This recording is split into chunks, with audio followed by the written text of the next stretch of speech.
बेरोजगारी आज देश में एक बड़ी विकराल समस्या बनी हुई है। ऐसी समस्या जिस पर बात तो हर कोई करता है मगर समस्या का समाधान नहीं निकालता। वित्त मंत्री ने इसी समस्या को दूर करने के लिए अपने बजट भाषण में PLE स्कीम का जिक्र किया। यह स्कीम नई नहीं है मगर जिस तरह से इसे लागू किया जाएगा उसे शायद बेरोजगारी के बादल छटने में कुछ मदद मिल सकती है। मगर क्या है PLE स्कीम और वर्तमान में क्या कर रहा है देश का बेरोजगार युवा वर्ग, देखिए इस रिपोर्ट में। वित्त मंत्री निर्मला सीतारमण ने अपने 1 फरवरी को दिए बजट भाषण में देश में PLI स्कीम यानी प्रोडक्शन लिंक्ड इंसेंटिव स्कीम का जिक्र किया, जिसके तहत अगले 5 सालों में 60 लाख नए रोजगार सृजित किए जाएंगे। उन्होंने कहा कि अगले 5 साल में इसके जरिए 60 लाख नए रोजगार के सृजन की संभावनाएं हैं और 30 लाख करोड़ रुपए का एडिशनल प्रोडक्शन होगा। PLI स्कीम को लेकर अगर आपके मन में सवाल उठ रहा है तो आपको सबसे पहले इसकी पृष्ठभूमि बताते हैं। क्या है PLI स्कीम? मोदी सरकार ने मेक इन इंडिया को बढ़ावा देने और आत्मनिर्भर भारत बनाने के लिए अलग अलग क्षेत्रों के लिए उत्पादन आधारित प्रोत्साहन योजना यानी PLI स्कीम शुरू की थी। इस योजना का मकसद देश की जरूरत पूरी करने वाले सेक्टर की मदद करना और उनके लिए आयात पर निर्भरता घटाना है। प्रोडक्शन देश में ही किया जाए, इसके कई फायदे हैं। देश को आत्मनिर्भर बनाना है, इसके लिए जरूरी है कि आयात कम हो और देश में ही सामानों का उत्पादन बढ़ाया जाए। इसी सिद्धांत पर PLI स्कीम काम करती है। अब आप इस योजना को समझ ही गए होंगे, मगर सरकारी योजना की घोषणा और उसके असल क्रियान्वयन में कई चुनौतियां आती हैं। अगर हम बेरोजगारी की बात करें तो ये समस्या जो सन 2000 के दशक के मध्य में भी दिखती थी, उस दौर से अब तक काफी बढ़ चुकी है। एक तरफ बेरोजगारी की समस्या तेज होती दिख रही है तो मीडिया की सुर्खियां जोरदार प्रदर्शनों और नेताओं के भाषण के बीच कहीं झूलती दिखती है। लेकिन अगर ध्यान से और बेरोजगार युवाओं को लेकर सभी स्टीरियोटाइप बातों को हटाकर देखें तो हम पूछ सकते हैं कि आखिर भारत में युवा रोजमर्रा के स्तर पर क्या कर रहे हैं, वो अपना समय कैसे बिताते हैं, उनका समाज से कैसा संबंध है और वो कैसे देश को बदल रहे हैं। निराश हताश होते युवा। बेरोजगार युवाओं को कई तरह की निराशा हाथ लगती है। उनके पास पैसे की कमी है, अपने परिवार की उम्मीदों को वो पूरा नहीं कर सकते। अक्सर उनके साथ बर्ताव में सम्मान की कमी झलकती है और उनकी शादी में भी अड़चन देखने को मिलती है। पुरुषों के पास अगर पक्की नौकरी नहीं है तो उन्हें कमतर आंका जाता है, उनकी शादी नहीं होती।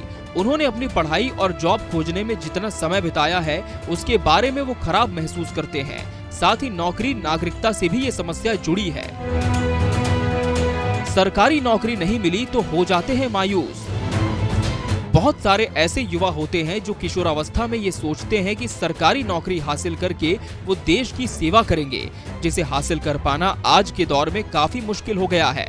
ऐसा भी देखने को मिल जाएगा कि कई बेरोजगार लोग, खासकर पुरुष, अलग थलग पड़ गए हैं। उनमें चिड़चिड़ापन आ जाता है। वो खुद के लिए बताते हैं कि वो कुछ नहीं करते या टाइम पास करते हैं। ऐसा लगता है कि खुद को नाउम्मीद कहने वाली ये पीढ़ी हर जगह है।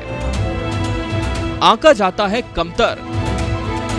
कुछ नहीं करते जैसी बात करने वाले बेरोजगार युवाओं को सिर्फ ऐसे नहीं देखा जा सकता कि वो कुछ नहीं कर रहे हैं।